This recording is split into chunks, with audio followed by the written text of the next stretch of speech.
తాను దూరని సందులేదు కానీ మెడకో డోలు అన్నారంటే ఎవరో అలా ఉంది నా పరిస్థితి.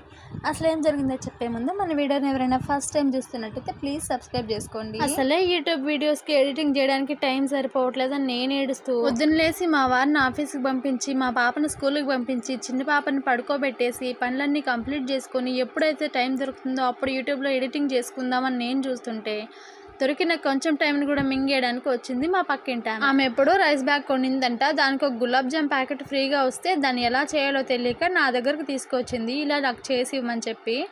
మనం అసలు ఎక్స్పర్ట్లు కదా, వంటలు అంత బాగా రాకపోయినా ఈ గులాబ్ జామ్ అయితే చాలా బాగా వస్తుంది. మా ఇంట్లో ఏ అకేషన్ అయినా గులాబ్ జామ్ కామన్గా చేసుకుంటాము. సో అలా నాకు గులాబ్ జామ్ చేయడం చాలా ఈజీ అయిపోయింది.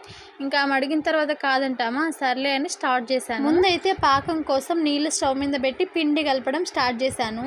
పిండి కలపడం కంప్లీట్ అయ్యేసరికి పాకం రెడీ అయిపోయింది. ఇంకా సింపుల్గా ఇలా స్టవ్ మీద చిన్న ప్యాన్ పెట్టుకొని లో ఫ్లేమ్లో అన్ని డీప్ ఫ్రై చేసుకున్నాను. ఎప్పుడైనా మన కోసం అంటే సరిగా రాదేమో కానీ పక్కన వాళ్ళ కోసం చేసినప్పుడు భలే పర్ఫెక్ట్గా వస్తుంది. గులాబ్ జామ్లు అయితే సూపర్గా ఉన్నాయి. టేస్ట్ అయితే అంత స్మూత్గా నోట్లో పెట్టుకుంటే కరిగిపోయేలాగా అయిందనమాట. మీరైతే వీడియో లైక్ చేయడం మర్చిపోవద్దండి.